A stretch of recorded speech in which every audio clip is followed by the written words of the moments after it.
नमस्कार मित्रांनो, बऱ्याच दिवसानंतर परत एकदा व्हिडिओ बनवतो आहे. व्हिडिओ बनवण्याचा कारण असं होतं की कंबाईन ग्रुप बी 2020ची क्वेश्चन पेपर बघत होतो. त्याचा जे क्वेश्चन होता महाराष्ट्राचा भूगोलावरती, तो म्हणजे दरेकेसा टेकड्या महाराष्ट्रातील कोणत्या जिल्ह्यात आढळतात.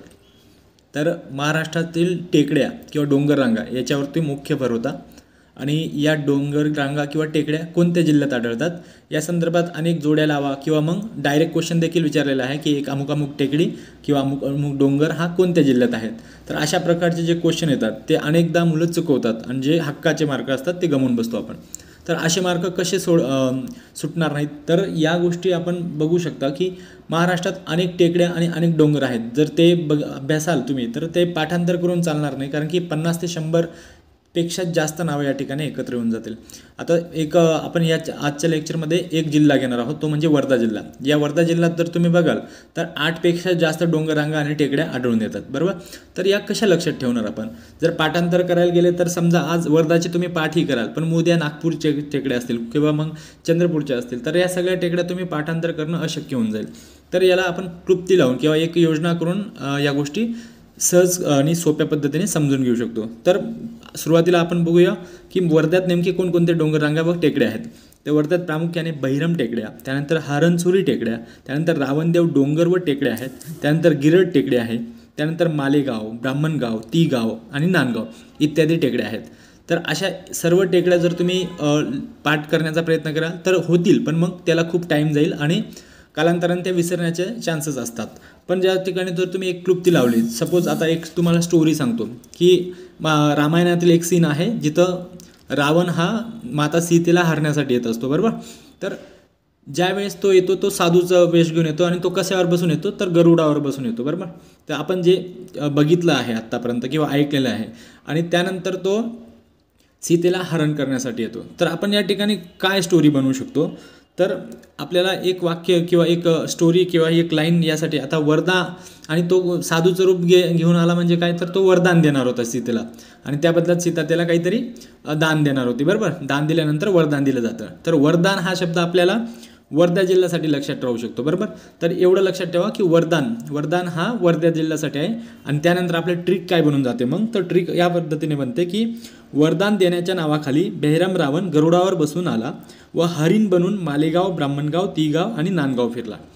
या ठिकाणी परत एकदा रिपीट करूया आपण. तर वरदान देण्याच्या नावाखाली बेहराम रावण गरुडावर बसून आला व हरिण बनून मालेगाव, ब्राह्मणगाव, तीगाव आणि नांदगाव फिरला. तर अशा पद्धतीने आपण ट्रिक बनवू शकतो की वरदान देण्याच्या नावाखाली कोण आला होतं, तर रावण आला होता, तर बेहराम रावण. आता रावण काय चांगला होता, तर तो बेहराम होता, ओके. आणि तो कशावर बसून आला होता, गरुडावर बसून आला होता. आणि नंतर काय, तो हरिण बनून कुठे कुठे फिरला, तर मालेगावला फिरला, ब्राह्मणगावला फिरला, तीगावला फिरला आणि नांदगावला फिरला. हे ॲडिशनल तुम्ही लक्षात राहू द्या. तर या ट्रिक्सने तुम्हाला काय होऊन जाईल, जेव्हा कधी तुम्हाला अशा पद्धतीने एखादा डोंगर रांगेल किंवा नांदगाव डोंगर किंवा नांदगाव टेकड्या कुठे आहेत किंवा मालेगाव टेकड्या कुठे आहेत किंवा मग गिरड टेकडी कुठं आहे, तर या सगळ्या टेकड्या तुम्हाला लगेच आठवतील. अरे गिरड म्हणजे गरुड म्हणजे मग गरुड बनून कोण आला होता, तर रावण आला होता. त्यानंतर मग बेहरम रावण किंवा बेहरम टेकड्या आला, तर अरे हा बेहरम रावण असं काहीतरी ऐकलं आहे. तर बेहरम टेकड्या कुठं आहेत, तर त्या वर्धामध्ये आहे, वरदान देण्यासाठीच रावण आला होता. तर अशा सगळ्या गोष्टी तुम्ही इंटरलिंक करून किंवा थोडासा वेळ देऊन 5-1 मिनटं जातील यासाठी, पण तुम्हाला त्या 5 मिनटात तुम्ही या ज्या टेकड्या आहेत त्या कायमस्वरूपी लक्षात ठेवू शकता. तर याची आपण फोड कशी करूया, तर फोड अशी करता येईल आपल्याला की वरदान देण्याच्या नावाखाली म्हणजे काय, तर वर्धा जिल्हा एवढं लक्षात ठेवा. त्यानंतर बेहरम रावण, याच्यातलं बेहरम म्हणजे काय, तर बेहरम टेकड्या, ओके. त्यानंतर रावण म्हणजे काय, तर रावणदेव डोंगर आणि रावणदेव टेकड्या. या ठिकाणी डोंगर देखील आहेत वर्ध्यामध्ये, रावणदेव आणि टेकड्या देखील आहेत, ओके. त्यानंतर गरुडावर बसून आला, गरुडावर म्हणजे काय, तर गिरड टेकड्या, ओके.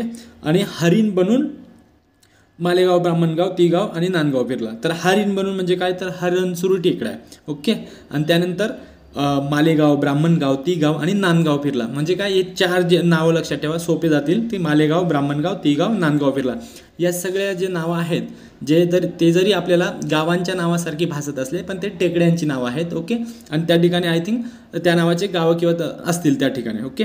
तर अशा पद्धतीने तुम्ही वर्धा जिल्ह्यातील जे 8+ डोंगररांगा किंवा टेकड्या आहेत त्या तुम्ही सोप्या पद्धतीने अभ्यासू शकतात. आणि अशाच प्रकारे आपण पुणे प्रशासकीय विभाग आणि नाशिक प्रशासकीय विभाग, ह्या 2 प्रशासकीय विभागातील डोंगररांगा ऑलरेडी ट्रिक्स बनवून टाकलेला आहे. तुम्ही जर बघितलं नसेल तर नक्की बघा. चॅनलवरती नवीन असाल तर सबस्क्राईब करा. व्हिडिओ आवडला असेल तर लाईक करा आणि तुमच्या मित्रांपर्यंत पोहोचवायचा असेल तर शेअर करा. धन्यवाद मित्रांनो.